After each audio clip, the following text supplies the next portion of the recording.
Enfim, foi revelada a verdade sobre um capítulo muito importante da história do Brasil. Lembram? 2016. Lula foi convidado por Dilma para ser ministro. Pois é. Qual foi a versão que ganhou as ruas? Que Lula viraria ministro para ter foro privilegiado. Bem, agora ficou provado.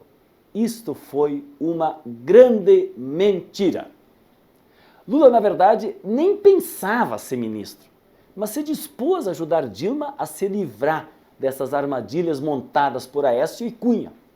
Hoje todo mundo sabe que esses dois são corruptos, mas em 2016, Cunha ainda era o todo-poderoso presidente da Câmara e Aécio o líder da oposição ao PT. Juntos, eles boicotaram todas as ações de Dilma para enfrentar a crise. E juntos, eles criaram um ambiente político ideal para a farsa que foi o impeachment sem crime de Dilma. Mas há um terceiro personagem nessa tramóia. O amigo de Aécio, o então juiz Sérgio Moro. Moro era o chefe da Lava Jato e em 2006 grampeou o telefone de Lula. E mesmo depois de receber ordem superior para interromper as escutas, ele ainda gravou 22 conversas com o ex-presidente. E fez pior. Mesmo sabendo que era ilegal, vazou um áudio para a Globo. Sim, eram 16 horas e 19 minutos do dia 16 de março de 2016, quando Moro levantou o sigilo sobre as conversas de Lula. E às 18 horas e 32, a Globo News já dava com exclusividade a notícia.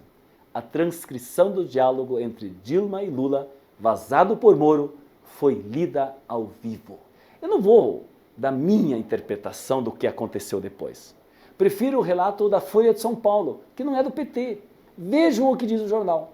A divulgação do áudio de 1 minuto e 32 segundos incendiou o país e levou o Supremo Tribunal Federal a anular a posse de Lula, às vésperas da abertura do processo de impeachment e da deposição da Dilma.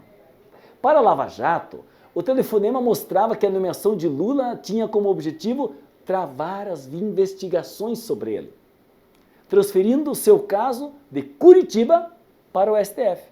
Ou seja, aí temos um detalhe sórdido do golpe. Moro fez de tudo para impedir que o caso de Lula fosse analisado pelo Supremo.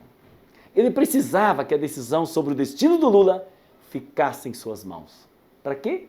Ora, para poder condenar Lula sem nenhuma prova, como de fato aconteceu. Mas notem, Moro tinha 22 áudios de Lula e escolheu justamente o único que poderia ser manipulado. O único que poderia dar a impressão de alguma ilegalidade. É importante repetir, esse áudio não era o único que Moro tinha nas mãos. Havia outras 21 conversas que provavam justamente o contrário. Ou seja, que Lula não fazia a menor questão de virar ministro. E muito menos que andava atrás de foro privilegiado. Mas o que Moro fez com as outras 21 conversas? Escondeu. Sim, escondeu, inclusive do Supremo. Só uma foi anexada ao inquérito, justamente aquela que servia à manipulação. Aliás, por causa deste vazamento, o falecido ministro Teori Zavascki repreendeu publicamente Sérgio Moro. E o próprio Moro, num ato de extremo cinismo, pediu desculpas ao STF. Mas já não fazia mais a diferença. A essa altura, a Globo já tinha feito serviço. Repetiu tantas vezes a tese de Moro e de Aécio que Lula queria fugir da justiça, que a versão ficou parecendo uma verdade. Só que no domingo, agora, 8 de setembro de 2019, registros inéditos obtidos pela Folha e pelo site Intercept revelaram: as outras ligações telefônicas foram escondidas por Moro, porque elas provavam que sua tese contra Lula era falsa. Gente, tudo isso é muito grave.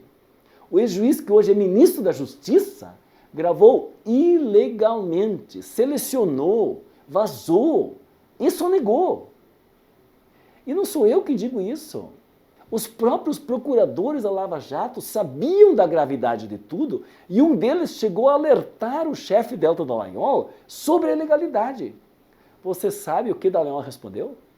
Que o processo era político e não jurídico. Vejam, temos aí uma confissão. Sim, o chefe dos procuradores de uma força-tarefa que deveria ser contra a corrupção confessa que o que eles estavam fazendo não era jurídico, mas político. Mas eles tinham tanta certeza que a opinião pública já estava tão completamente intoxicada pela versão deles que nem se importaram de mandar à justiça as favas. E tudo isso por quê? Porque o que eles queriam mesmo era criar condições para que o golpe contra Dilma acontecesse e impedir Lula de ser presidente de novo.